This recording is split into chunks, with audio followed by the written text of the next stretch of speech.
Hello दोस्तों, मैं हूं प्रशांत और आप देख रहे हैं आपका अपना यूट्यूब चैनल एग्जाम रीच। उम्मीद करता हूं आप सभी लोग बहुत अच्छे होंगे और आपकी तैयारी बहुत अच्छी चल रही होगी। जैसा कि दोस्तों आप सभी लोग जानते होंगे कि NPCIL नरोरा साइट की एग्जाम डेट आ चुकी है। इसका एग्जाम कब है? 15 फरवरी 2021 को है। तो दोस्तों आज का ये वीडियो आपके लिए बहुत ज़्यादा इंपॉर्टेंट होने वाली है, क्योंकि इस वीडियो पे मैं डिस्कस करने वाला हूँ स्टिपेंडरी ट्रेनिंग कैटेगरी 2 के लिए प्रीलिम टेस्ट के सैंपल पेपर, जो आपके एग्जाम के लिए बहुत ज़्यादा इंपॉर्टेंट है। दोस्तों इस सैंपल पेपर में मैंने जितने भी क्वेश्चन लिए हैं NPCIL नरोरा साइट के सिलेबस के अनुसार ही लिए हैं और पूरे चांसेस बनते हैं कि एग्जाम पे इसी टाइप के क्वेश्चन पूछे जाएंगे। सो प्लीज़ आप सब लोग इस वीडियो को पूरा देखिएगा। दोस्तों आप सब लोग से एक छोटी सी रिक्वेस्ट है, यदि आप इस चैनल पर पहली बार आए हैं तो प्लीज़ आप इस चैनल को सब्सक्राइब करें, साथ ही साथ बेल आइकन को भी जरूर प्रेस करें, ताकि जब भी मैं नेक्स्ट वीडियो अपलोड करूं तो उसका नोटिफिकेशन आप तक सबसे पहले पहुंच सके। चलिए दोस्तों वीडियो की शुरुआत करते हैं। दोस्तों वीडियो शुरू करने से पहले NPCIL में कंडक्ट कराए जाने वाले एग्जाम स्टिपेंडरी ट्रेनिंग कैट 2 के एग्जाम पैटर्न को एक बार देख लेते हैं। तो दोस्तों जो एग्जाम होता है 3 स्टेज पे होता है। पहले स्टेज पे आपको प्रीलिम टेस्ट देना पड़ेगा, दूसरे स्टेज पे आपको एडवांस टेस्ट देना पड़ेगा और तीसरे स्टेज पे आपको स्किल टेस्ट देना पड़ेगा। ठीक है, यदि आप प्रीलिम टेस्ट को पास कर लेते हैं तो आपको एडवांस टेस्ट देने के लिए एलिजिबल होंगे। यदि आप एडवांस टेस्ट को भी पास कर लेते हैं तो ही आप स्किल टेस्ट दे पाएंगे। ठीक है, यानी कि आपको तीनों पेपर को क्वालिफाई करना पड़ेगा। लेकिन जो आपकी मेरिट डिसाइड होती है तो एडवांस टेस्ट के आधार पर ही डिसाइड होती है, यानी कि प्रीलिम टेस्ट और स्किल टेस्ट आपको सिर्फ पास करना होता है। ठीक है, मुझे उम्मीद है आप सभी लोग इसके एग्जाम पैटर्न को समझ गए होंगे। चलिए दोस्तों आज डिस्कस करते हैं प्रीलिम टेस्ट के बारे पे कि प्रीलिम टेस्ट में कितने क्वेश्चन पूछे जाते हैं और कितने मार्क्स के रहते हैं। तो दोस्तों जो प्रीलिम टेस्ट रहता है इस पे 50 क्वेश्चन पूछे जाते हैं और ये 150 मार्क्स के रहते हैं और इसमें टोटल टाइमिंग मिलती है आपको 60 मिनट की। चलिए दोस्तों प्रीलिम टेस्ट के कुछ इंस्ट्रक्शन के बारे में बात करते हैं। दोस्तों जैसा कि मैंने बताया कि प्रीलिम टेस्ट पे 50 क्वेश्चन पूछे जाते हैं। ये 50 क्वेश्चन 3 पार्ट में डिवाइड होते हैं, जिसमें पार्ट 1 पे मैथ के 20 क्वेश्चन रहते हैं, साइंस के 20 क्वेश्चन रहते हैं पार्ट 2 पे और पार्ट 3 पे जनरल नॉलेज और करंट अफेयर के 10 क्वेश्चन रहते हैं। ठीक है, इसके बाद पॉइंट 2 पे बोला है all question query all equal marks, यानी कि प्रत्येक क्वेश्चन के लिए समान मार्क्स रहते हैं। यदि आप किसी क्वेश्चन के आंसर को सही करते हैं तो उसके लिए 3 मार्क्स दिए जाएंगे। यदि आप किसी क्वेश्चन के आंसर को गलत करते हैं तो उसके लिए -1 मार्क्स दिए जाएंगे, यानी कि इसमें नेगेटिव मार्किंग भी रहती है। चलिए अब डिस्कस करते हैं प्रीलिम टेस्ट के मॉडल पेपर को। क्वेश्चन नंबर 1 है श्रेणी 1 से लेकर 100 तक के पदों का योगफल कितना है। बहुत इंपॉर्टेंट क्वेश्चन है, आप सभी लोग से बनता भी होगा। चलिए इस क्वेश्चन को सॉल्व करते हैं। यहाँ पे श्रेणी क्या दी है? श्रेणी यहाँ पे दी है 1 2 3 डैश डैश डैश डैश 100 यहाँ पे। ठीक है, अब इसके बाद क्या बोला है, इनका योगफल ज्ञात करना है। तो आप सभी लोग देख रहे होंगे यहाँ पे प्रथम पद दिया हुआ है और अंतिम पद दिया है। ठीक है, तो आप सभी लोग जानते होंगे जब प्रथम पद और अंतिम पद दिया रहे तो उसके लिए फॉर्मूला होते हैं। फॉर्मूला क्या है आप सभी लोग ध्यान से देखिएगा। यहाँ पे प्रथम पद होगा, ठीक है, प्रथम पद प्लस अंतिम पद बटे 2 इंटू पदों की संख्या। ठीक है, ये एक फॉर्मूला रहता है। इस फॉर्मूले की मदद से आप इस सीरीज के क्वेश्चन को सॉल्व कर सकेंगे। ठीक है, तो आप सभी लोग सोच रहे होंगे यहाँ पे प्रथम पद क्या होगा, तो यहाँ पे प्रथम पद रहेगा 1 और अंतिम पद क्या रहेगा 100 रहेगा और पदों की संख्या कितनी रहेगी 1 से लेकर 100 तक। आप जब गिनती करेंगे तो यहाँ पे कितने पद रहेंगे 100 रहेंगे। तो यहाँ पे कितना लिखेंगे हम, यहाँ पे 1 + 100 बटे 2 इंटू यहाँ पे पदों की संख्या कितनी है 100 है, तो हमने यहाँ पे लिख दिया 100। ठीक है, अब 100 में जब हम 2 का भाग लगाएंगे तो कितना आ जाएगा 50 आ जाएगा। ठीक है, और यहाँ पे कितना आ जाएगा 1 और 100 को आपस में जोड़ेंगे तो कितना आ जाएगा 101। तो यहाँ पर हम लिखेंगे कि 101 इंटू 50 बराबर 50 इसका राइट आंसर रहेगा, यानी कि ऑप्शन नंबर सी इसका राइट आंसर रहा। चलिए नेक्स्ट क्वेश्चन की ओर चलते हैं। नेक्स्ट क्वेश्चन है किसी संख्या को 91 से भाग देने पर शेषफल 17 प्राप्त होता है, तो उसी संख्या को 13 से भाग देने पर शेषफल कितना प्राप्त होगा। बहुत ही इजी क्वेश्चन है और इस टाइप के क्वेश्चन भी पूछे जाते हैं। तो क्या करना अपने को, क्या बोला, किसी संख्या को, ठीक है, किसी संख्या को 91 से भाग देने पर शेषफल कितना प्राप्त होता है 17 प्राप्त होता है, तो उसी संख्या को 13 से भाग देने पर शेषफल कितना प्राप्त होगा, हमें यह याद करना है। तो क्या करना अपने को, जो ये शेषफल दिया रहता है ना, जो शेषफल दिया रहता है और इसके बाद जो संख्या दी रहती है उस संख्या को आपस में भाग लगा दीजिए, आंसर आ जाएगा। ठीक है, यहाँ पे शेषफल कितना दिया है, यहाँ पे शेषफल अपने को दिया है 17। ठीक है, इसके बाद द्वितीय भाजक मतलब जैसे भाग देना है, द्वितीय भाजक यहाँ पे हम लिखेंगे, द्वितीय भाजक यहाँ पे कितना है, द्वितीय भाजक अपना है 13। आप सोच रहे हैं यहाँ पे हमने द्वितीय भाजक क्यों लिखा है, यहाँ पे प्रथम भाजक क्या है 91 है। क्या है कि किसी संख्या को 91 से, यानी कि प्रथम भाजक यहाँ पे कितना रहेगा 91। ठीक है, ये प्रथम भाजक रहेगा। तो अपने को क्या करना है, शेषफल में द्वितीय भाजक को भाग दे देना है। यहाँ पे क्या करेंगे 17 डिवाइड बाई 13। ठीक है, जब हम 17 में 13 का भाग देंगे तो शेषफल कितना प्राप्त होगा, 4 प्राप्त होगा। यानी कि ऑप्शन नंबर ए इसका राइट आंसर रहेगा। चलिए नेक्स्ट क्वेश्चन की ओर चलते हैं। नेक्स्ट क्वेश्चन है लघुत्तम अभाज्य संख्या कौन सी है। बताइए इन सभी 4 ऑप्शन में कौन लघुत्तम अभाज्य संख्या है, यानी कि सबसे छोटी अभाज्य संख्या कौन सी है। तो आप सभी लोग बताएं अभाज्य संख्या किसे कहते हैं। तो अभाज्य संख्या वे संख्याएं होती हैं जिनके केवल 2 गुणनखंड होते हैं। पहली वह स्वयं होती है और दूसरी एक होती है, उसको कहते हैं अभाज्य संख्या। तो एक बार एग्जाम्पल के थ्रू समझ लेते हैं। यहाँ पे 2 दिया हुआ है, ठीक है, यहाँ पे 2 दिया हुआ है, तो 2 में सिर्फ 2 का भाग जा सकता है और 1 का भाग जा सकता है। इसके अलावा अदर किसी संख्या का भाग नहीं जा सकता। इसलिए यहाँ पे लघुत्तम अभाज्य संख्या कौन सी होगी, 2 होगी। यानी कि सबसे छोटी अभाज्य संख्या कौन सी है, 2 है। नेक्स्ट क्वेश्चन है, इसे सॉल्व करना पड़ेगा। तो चलिए इस क्वेश्चन को एक बार लिख लेते हैं। यहाँ पे क्वेश्चन क्या बोला है, √256, ठीक है, √256 डिवाइड बाई √x बराबर 1/3।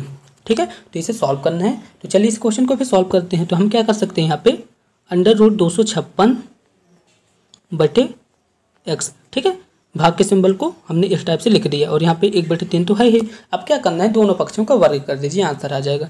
हमने इसका भी वर्ग कर दिया और इसका भी वर्ग कर दिया। ठीक है, तो यहाँ पे कितना आ जाएगा, वर्गमूल से का वर्ग करेंगे तो हम कितना आ जाएगा, यहाँ पे 256 बटे x और यहाँ पे कितना आ जाएगा, 1/3 का स्क्वायर कितना आएगा, 1/9। बस आंसर आ गया, इसे सॉल्व कर दीजिए। तो यहाँ पे कितना आ जाएगा, 3 गुणा करा दीजिए, तो यहाँ पे आ जाएगा x बराबर 256 × 9। तो आप इसे सॉल्व कराएंगे तो कितना आ जाएगा, 2304। ठीक है, ऑप्शन नंबर ए इसका राइट आंसर रहेगा। मुझे उम्मीद है आप सभी लोग समझ गए होंगे। चलिए नेक्स्ट क्वेश्चन की ओर चलते हैं। नेक्स्ट क्वेश्चन है 0000441 का मान कितना होगा। बहुत ही ईजी क्वेश्चन है और इस टाइप के क्वेश्चन बहुत ही पूछे जाते हैं। तो अपने को क्या करना है, यहाँ पे क्या लिया है, वर्गमूल कितना दिया है, वर्गमूल 0.000441। ठीक है, आप सभी लोग ध्यान से देखिएगा। दशमलव के बाद कितनी संख्या है, दशमलव के बाद यहाँ पे 6 संख्या है, 3 ये 3 ये। ठीक है, तो आप सभी लोग बताएं 441 का वर्गमूल कितना होता है, 21 होता है। ठीक है, अब इसके बाद दशमलव के बाद यहाँ पे कितनी संख्याएं थी, 6 थी। तो दशमलव के जब इसका वर्गमूल लेंगे तो यहाँ पे कितना आ जाएगा, यहाँ पे सिर्फ 3 संख्याएं ही रहेंगी, यानी कि 0.021 इसका राइट आंसर रहेगा। यानी कि ऑप्शन नंबर बी इसका राइट आंसर रहा। चलिए नेक्स्ट क्वेश्चन की ओर चलते हैं। नेक्स्ट क्वेश्चन है 27 की पावर 2x - 1 बराबर 243 की पावर 3, तब x की वैल्यू को हमें फाइंड करना है। तो चलिए इस क्वेश्चन को भी सॉल्व करते हैं। यहाँ पे क्या बोला है, 27 की पावर 2x - 1 और यहाँ पे क्या बोला है, 243 की पावर 3। ठीक है, तो हम 27 को क्या लिख सकते हैं, 27 को हम लिख सकते हैं 3 की पावर 3 और यहाँ पे क्या लिख सकते हैं 2x - 1 और 243 को अपन क्या लिख सकते हैं 3 की पावर 5 और यहाँ पे 3 तो रह गई, 3 की पावर 5 बराबर 243 होता है। आप सभी लोग करके देख सकते हैं। ठीक है, अब क्या करते हैं, घातांक का आपस में गुणा हो जाता है, हम सभी लोग जानते हैं। तो यहाँ पर क्या लिखेंगे, 3 की पावर 3 और यहाँ पे 2x - 1 और यहाँ पे कितना आ जाएगा 3 की पावर 5 और इनका आपस में गुणा हो जाएगा, ये रहेगा ऐसा। ठीक है, तो यहाँ पे कितना आ जाएगा 3 की पावर 6x - 3 बराबर 3 की पावर 15। आप सभी लोग देख रहे होंगे यहाँ पे 3 और यहाँ पे 3। ठीक है, जब ये बराबर हैं तो इनकी घातें भी बराबर रहेंगी। तो हमने लिख दिया यहाँ पे 6x - 3 बराबर यहाँ पे कितना रहेगा 15 रहेगा। तो आप सभी लोग सॉल्व कर दीजिए, इसको आंसर आ जाएगा। तो यहाँ पे कितना आ जाएगा 15 + 3 बराबर 6x की वैल्यू यहाँ पे कितना आ जाएगा 6x बराबर 18। तो x की वैल्यू कितनी आ जाएगी 3 आ जाएगी। यानी कि ऑप्शन नंबर डी इसका राइट आंसर है। मुझे उम्मीद है आप सभी लोग समझ गए होंगे और इसे आप सॉल्व भी कर सकते हैं। चलिए नेक्स्ट क्वेश्चन की ओर चलते हैं। नेक्स्ट क्वेश्चन है, इसे आप सभी लोग ध्यान से देखिएगा। 1.8 × 1.8 × 1.8, ठीक है, -1.3 × 1.3 × 1.3। इसके बाद क्या बोला 1.8 × 1.8 प्लस 1.3 × 1.8 प्लस 1.3 और 1.3 का आपस में गुणा है। तो आप सभी लोग देख रहे होंगे यहाँ पे एक फार्मूला बन रहा है। फार्मूला क्या बन रहा है, a³ - b³ a² plus ab plus b²। ठीक है, तो इसकी वैल्यू कितनी होती है, इसकी वैल्यू होती है अपनी a - b। ठीक है, ये अपनी वैल्यू होती है। तो यहाँ पे ए की वैल्यू कितनी रहेगी, ए की वैल्यू रहेगी यहाँ पे 1.8, ये ए की वैल्यू रहेगी, और बी की वैल्यू यहाँ पे कितनी रहेगी 1.3। ठीक है, अब इसमें मान रख दीजिए, आंसर आ जाएगा। तो अपने को क्या करना है, 1.8 से 1.3 को घटा देना, आंसर आ जाएगा। तो हमने लिख दिया 1.8 माइनस 1.3, इसको आपस में घटा दीजिए, तो यहाँ पे कितना आ जाएगा 0.5। तो कौन से ऑप्शन पे दिया है, ऑप्शन नंबर डी इसका राइट आंसर रहेगा। चलिए नेक्स्ट क्वेश्चन की ओर चलते हैं। नेक्स्ट क्वेश्चन है, क्वेश्चन मार्क के स्थान पे हम एक्स ले लेते हैं, एक्स का यानी कि गुणा 45%, हमने लिख दिया 45/100। इसके बाद क्या बोला है, 90 प्लस 90 के कितने परसेंट बोला है 30%, हमने 30% हमने यहाँ पे लिख दिया। इसके बाद क्या बोला, 210 का 30%, ठीक है, 210 का 30% यहाँ पे बोला है। तो आप इसे सॉल्व करना है बस। तो यहाँ पे कितना आ जाएगा, 0 से 0 कट गया, तो यहाँ पे कितना आ जाएगा 27 आ जाएगा, और यहाँ पे कितना आ जाएगा 0 से 0 कट गया, यानी कि 27, और यहाँ पे 63 आ जाएगा, यानी कि यहाँ पे लिखेंगे x 45/100 प्लस यहाँ पे कितना आ जाएगा 27, और यहाँ पे अपना आ जाएगा 63। ठीक है, इतना आप सभी लोग को समझ में आ गया होगा। अब अपने को क्या करना है कि 63 से 27 को घटा देना है। तो यहाँ पे लिखेंगे हम 45x/100, और ये अपने को क्या करना है 63 से 27 को घटा देना है। तो यहाँ पे कितना आ जाएगा, आप सभी लोग घटाइए। तो यहाँ पे 6 आ जाएगा, और यहाँ पे 3 आ जाएगा। ठीक है, 36 आ गया। तो आप सभी लोग यहाँ पे ध्यान से देखिएगा, 45x/100, और यहाँ पे कितना आ गया 36। अब क्या करना, अपने को तिर्यक गुणा करा देना है। तो हमने तिर्यक गुणा करा दी, तो x की वैल्यू कितनी आ जाएगी 36 × 100, और यहाँ पे 45 तो रहेगा ही। आप इसे 2 से काट दीजिए, तो यहाँ पे कितना आ जाएगा 5×9 45, और यहाँ पे कितने कर दिए 5 दूनी 20। ठीक है, और यहाँ पे क्या कर दिए 9 × 9 9 चौको 36। अब 4 और 20 का आपस में गुणा होगा तो कितना आ जाएगा 80 आ जाएगा। ऑप्शन नंबर डी इसका राइट आंसर रहेगा। मुझे उम्मीद है आप सभी लोग समझ गए होंगे। यदि आपको फिर भी किसी तरह का डाउट रहता है तो आप हमें कमेंट बॉक्स में कमेंट कर सकते हैं। चलिए नेक्स्ट क्वेश्चन की ओर चलते हैं। नेक्स्ट क्वेश्चन है 12 व 30 का तृतीय अनुपातिक क्या होगा। ठीक है, बहुत ही इंपॉर्टेंट क्वेश्चन है। चलिए इस क्वेश्चन को भी सॉल्व करते हैं। यहाँ पे क्या बोला, 12 व 30 का तृतीय अनुपातिक क्या होगा। तो हमने क्या कर दिया, 12 को हमने मान लिया A और 30 को हमने मान लिया B। ठीक है, जब भी तृतीय अनुपाति की बात हो तो तृतीय अनुपाति के लिए एक फॉर्मूला रहता है। फॉर्मूला क्या रहेगा, B² A। ठीक है, एक फॉर्मूला है, इस फॉर्मूले की मदद से आप इस क्वेश्चन को सॉल्व आसानी से कर सकेंगे। ठीक है, तो B की वैल्यू हमने क्या बताया था, B की वैल्यू को हमने बताया था 30। तो 30 का स्क्वायर करना हम लिख दिया 30 × 30, और बटे में क्या था A था, हमने लिख दिया A। ठीक है, तो यहाँ पे कितना आ जाएगा 900/12। 30 और 30 का आपस में गुणा करा दिए तो 900 आ गए, और 12 तो है ही। तो अब 12 से 900 को काट देंगे तो यहाँ पे कितना आ जाएगा 75 आएगा। आप सभी लोग सॉल्व कर लीजिएगा। ऑप्शन नंबर ए इसका राइट आंसर रहा। चलिए नेक्स्ट क्वेश्चन की ओर चलते हैं। नेक्स्ट क्वेश्चन है, राम किसी कार्य को 10 दिन में तथा श्याम उसी कार्य को 15 दिन में पूरा करता है, तो बताइए राम और श्याम मिलकर उस कार्य को कितने दिन में पूरा करेगा। बहुत ईजी क्वेश्चन है और आप सभी लोग से बन भी जाएगा। तो चलिए इस क्वेश्चन को सॉल्व करते हैं। यहाँ पे क्या बोला, राम किसी कार्य को, ठीक है, राम को हम मान लिए ए है। ठीक है, राम को हमने मान लिया ए और श्याम को हमने मान लिया बी। ठीक है, तो हम क्वेश्चन इस टाइप से हो जाए, ए किसी कार्य को कितने दिन में कर रहा है 10 दिन में कर रहा है, बी उस कार्य को कितने दिन में कर रहा है 15 दिन में कर रहा है। तो इसके लिए मैंने एक फार्मूला बताया। तो फार्मूला क्या रहेगा, A × B/A + B। ठीक है, इस फॉर्मूले पे मान रख दीजिए, आंसर आ जाएगा।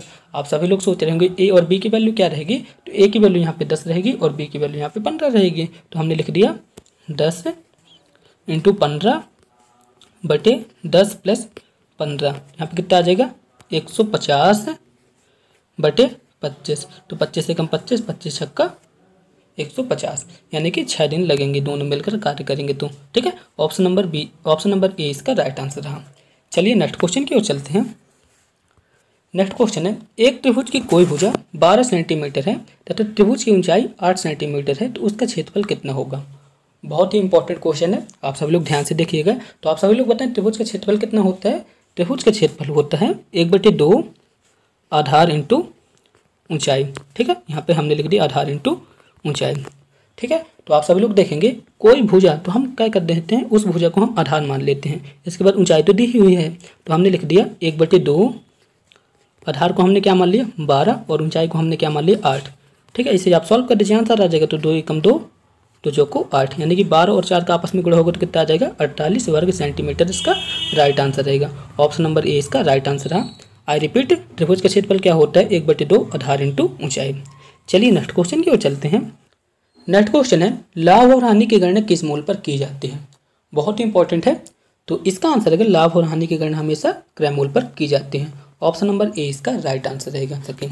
चलिए नेक्स्ट क्वेश्चन की ओर चलते हैं। नेक्स्ट क्वेश्चन है 2 वर्गों के क्षेत्रफल में 9:1 का 2 वर्गों के क्षेत्रफल में 9:1 का अनुपात है, तो उनकी भुजाओं का अनुपात क्या होगा। बहुत ही इंपॉर्टेंट है। तो चलिए इस क्वेश्चन को भी सॉल्व करते हैं। यहाँ पे क्या बोल 2 वर्गों के क्षेत्रफल में कितना अनुपात है 9:1 है, तो उनकी भुजाओं का अनुपात कितना होगा। तो अपने को क्या करना है 2 वर्गों का क्षेत्रफल यहाँ पे दिया हुआ है, तो हमने लिख दिया 2 वर्गों का क्षेत्रफल का अनुपात कितना है 9:1 है। तो अपने को क्या करना है भुजा का अनुपात ज्ञात करना है, भुजाओं का अनुपात। तो अपने को क्या करना है इसका वर्गमूल ले लीजिए, बस इसका आंसर आ जाएगा। तो इसका वर्गमूल लेंगे तो कितना आ जाएगा 3:1। ठीक है, 3:1 इसका राइट आंसर रहेगा। यानी कि जो क्षेत्रफल दिया जाता है उसका यदि हम वर्गमूल ले लेते हैं तो वही इसका भुजा का अनुपात आ जाएगा। चलिए नेक्स्ट क्वेश्चन की ओर चलते हैं। नेक्स्ट क्वेश्चन है 1 मिलियन कितने के बराबर होता है। बहुत ही इंपॉर्टेंट क्वेश्चन है और अक्सर पूछे जाते हैं एग्जाम पे।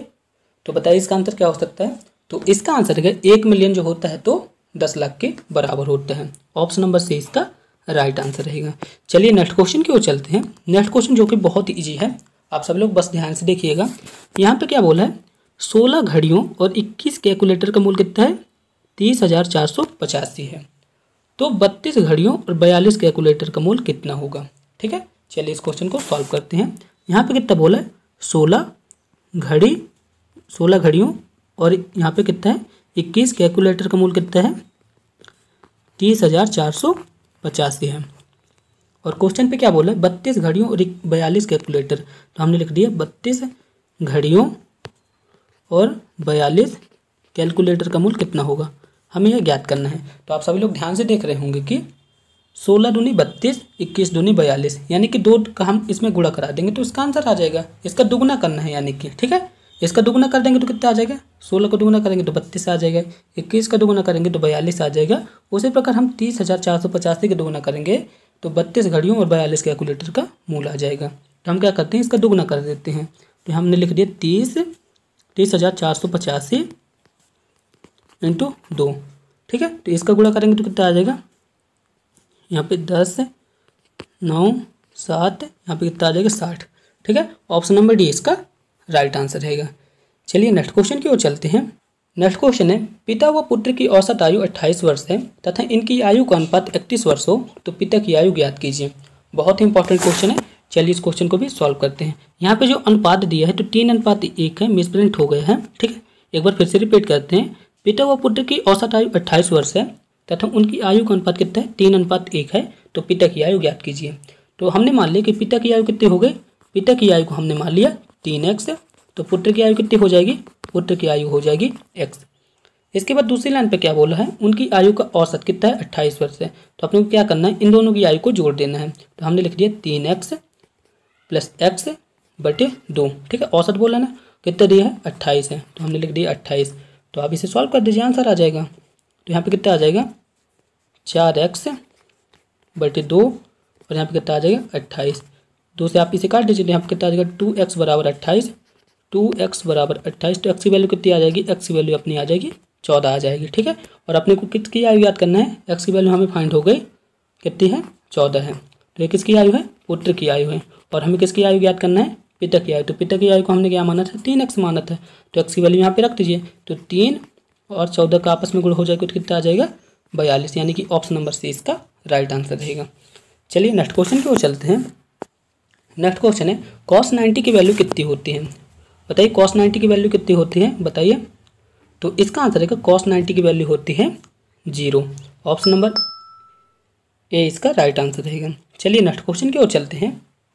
नेक्स्ट क्वेश्चन है यहाँ पे क्या बोला है x + 1/x, इसकी वैल्यू कितनी है 5 है। तो हमें क्या ज्ञात करना है x² + 1/x² की वैल्यू को हमें ज्ञात करना है। तो जब भी इस टाइप का क्वेश्चन आए तो जो भी यहाँ पे संख्या दे रहती है, ठीक है, जो भी यहाँ पे संख्या दे रहती है तो उसका वर्ग करके 2 हटा देना है। ठीक है, जैसे यहाँ पे संख्या क्या दी है, यहाँ पे संख्या दी है 5, इसका अपने को वर्ग करना है। वर्ग करने के बाद 2 को घटा देंगे तो इसका आंसर आ जाएगा।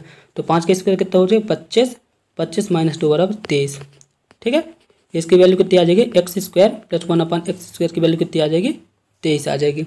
ऑप्शन नंबर ए इसका राइट आंसर रहेगा। एक बार फिर से रिपीट कर देते हैं, जब भी इस टाइप का क्वेश्चन आता है, ठीक है, जिसपे x बटे 1/x बराबर कोई भी वैल्यू दी रहती है, तो जो वैल्यू दी रहती है उसका वर्ग करके 2 का घटा देते हैं। ठीक है, जब भी स्क्वायर की बात है तब ऐसा करते हैं।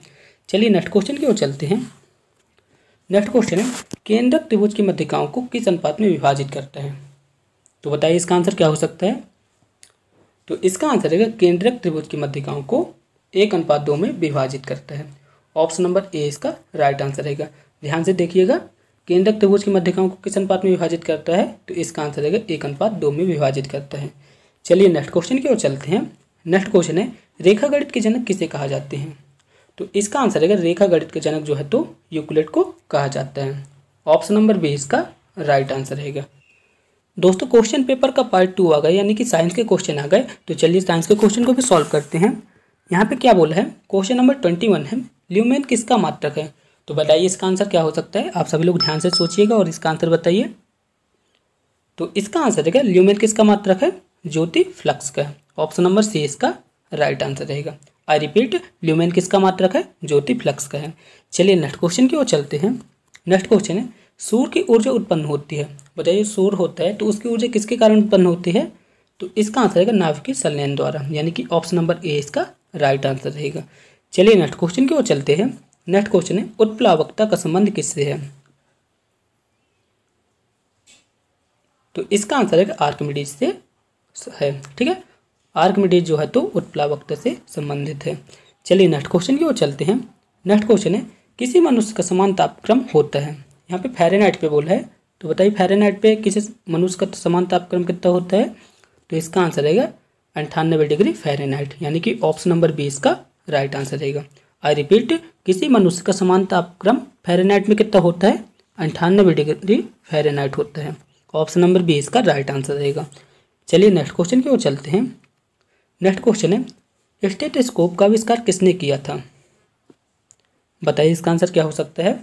तो इसका आंसर रहेगा लेनेके ने किया था। ऑप्शन नंबर बी इसका राइट आंसर रहेगा। चलिए नेक्स्ट क्वेश्चन की ओर चलते हैं। नेक्स्ट क्वेश्चन है, डीडीटी क्या होता है? बताइए इसका आंसर क्या हो सकता है? डीडीटी क्या होता है? तो इसका आंसर है नॉन बायोडिग्रेडेबल होता है। ठीक है, अजैव अपघटनीय प्रदूषक कहलाता है डीडीटी। दोस्तों आप हमें कमेंट बॉक्स में लिख के बताएंगे कि डीडीटी का फुल फॉर्म क्या होता है। इसका आंसर आप हमें कमेंट बॉक्स में लिख के बताएंगे। चलिए नेक्स्ट क्वेश्चन की ओर चलते हैं। नेक्स्ट क्वेश्चन है, प्रकाश संश्लेषण की दर सबसे कम होती है। तो बताइए किस रंग के प्रकाश में प्रकाश संश्लेषण की दर सबसे कम होती है? तो इसका आंसर है कि बैगनी रंग के प्रकाश में प्रकाश संश्लेषण की दर सबसे कम होती है। ऑप्शन नंबर सी इसका राइट आंसर रहेगा। चलिए नेक्स्ट क्वेश्चन की ओर चलते हैं। दोस्तों आपसे एक रिक्वेस्ट है, यदि अभी तक आपने हमारे इस चैनल को सब्सक्राइब नहीं किया है तो प्लीज़ आप इस चैनल को सब्सक्राइब करें, ताकि जब भी मैं नेक्स्ट वीडियो अपलोड करूं तो उसका नोटिफिकेशन आप तक सबसे पहले पहुंच सके। एक फ्यूज तार का उपयोग के लिए किया जाता है। बताइए एक फ्यूज तार का उपयोग किसके लिए किया जाता है? आप सभी लोग कटआउट तो जानते होंगे, उस पर फ्यूज तार लगी रहती है, तो किसके लिए उसको यूज किया जाता है? तो इसका आंसर रहेगा अत्यधिक धारा प्रवाहित के समय विद्युत परिपथ को तोड़ने के लिए, यानी कि ऑप्शन नंबर बी इसका राइट आंसर रहेगा। चलिए नेक्स्ट क्वेश्चन की ओर चलते हैं। नेक्स्ट क्वेश्चन है, इलेक्ट्रिक सर्किट को जोड़ने के लिए प्रयुक्त टाँके में होता है। तो बताइए इसका आंसर क्या हो सकता है? इलेक्ट्रिक सर्किटों को जोड़ने के लिए प्रयुक्त किए गए टाँके में क्या होता है? तो इसका आंसर रहेगा शीशा व टिन होता है। ठीक है, ऑप्शन नंबर ए इसका राइट आंसर रहेगा। चलिए नेक्स्ट क्वेश्चन की ओर चलते हैं। नेक्स्ट क्वेश्चन है, हाइड्रोजन को वायु में जलाने पर क्या प्राप्त होता है? बहुत ही कॉमन सेंस वाला क्वेश्चन है। तो इसका आंसर है हाइड्रोजन को वायु में जलाना है। तो आप सभी लोग जानते हो हाइड्रोजन का सूत्र क्या होता है? हाइड्रोजन गैस का सूत्र होता है H2। इसके बाद वायु में क्या होती है? ऑक्सीजन होती है।